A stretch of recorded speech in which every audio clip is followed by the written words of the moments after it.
The NFL is one of the most exciting and adrenaline-pumping leagues in the world, where some of the best athletes ever compete. The league has millions of fans in every corner of the world. The NFL ensures complete coverage of the event, with the presence of photographers and reporters on the sidelines. Additionally, the NFL, through the use of cameramen and camcorders, ensures that not a single moment of the match is missed. The use of cameras is also necessary to dispel any doubts about referee changes and to support their work through instant replay. However, from time to time, despite the league always taking the necessary precautions, it happens that some outside operators get involved in the game. Well, today we will be talking about some of the most famous cases in which a reporter was affected. In 2013, at Qualcomm Stadium in San Diego, California, the San Diego Chargers and the Cincinnati Bengals were playing each other. The game was proceeding smoothly when an unforeseen event caused the audience and players to hold their breath for a few minutes. In the days after the match, the main focus was not centered on the result of the match itself, but more on the incident involving Lenny Ignelzi, an iconic San Diego reporter who was in the wrong place at the wrong time. During a snap on the sideline, Chargers wide receiver Denario Alexander accidentally ran over the reporter.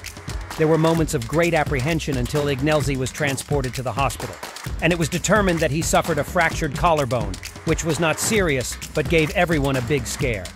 The match ended regularly with a 17-10 Bengals victory, bringing their season record to 8-4. Nonetheless, the best news for the city of San Diego was that their trusted reporter recovered from his injury.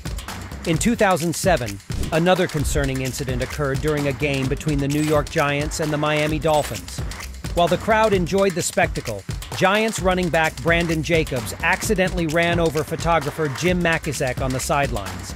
The impact was captured on camera and was particularly violent. Makisek was thrown backward, hitting his head, needed to be rescued, and was carried off the field on a stretcher. The outcome of the game was sweet for the Giants, who won with a score of 13-10, but not for the photographer, who suffered a concussion. Photographers on the sidelines, and we're at CenturyLink Field in Seattle, Washington. The Pittsburgh Steelers and the Seattle Seahawks take the field, battling it out to achieve victory. Is not a player from either team, but reporter Tony Avalar. Avalar, a journalist and photographer, was on the sidelines capturing the highlights of the match. During the game, however, accidentally ran over the photographer on the sidelines. Avalar sustained an injury and was transported on a stretcher out of the stadium after initial medical intervention.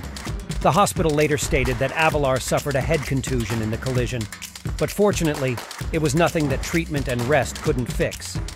In 2003, there were multiple incidents where reporters were hit during football games or in pre-game warm-ups.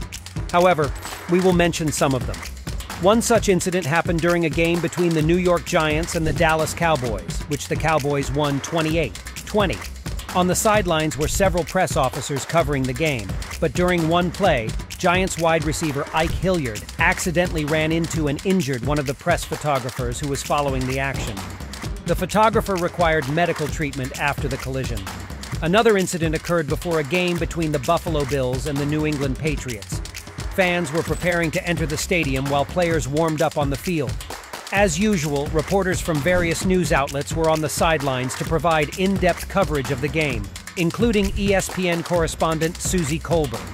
While standing on the sidelines, Suzy was hit in the head by a ball thrown out of bounds by a player.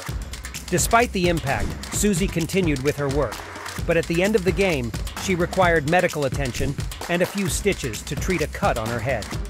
The NFL, through press and sideline cameras, allows for complete immersion in the game, offering fans the opportunity to not miss a single moment and providing a comprehensive experience. It is also important to consider that the use of cameras is necessary for the game itself.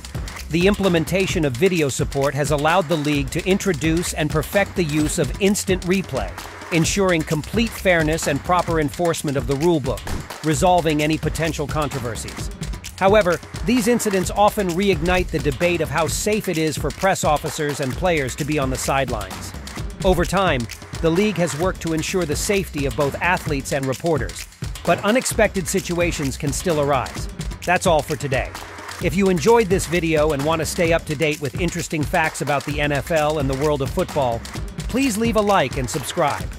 Go to Football, the channel made by fans for fans.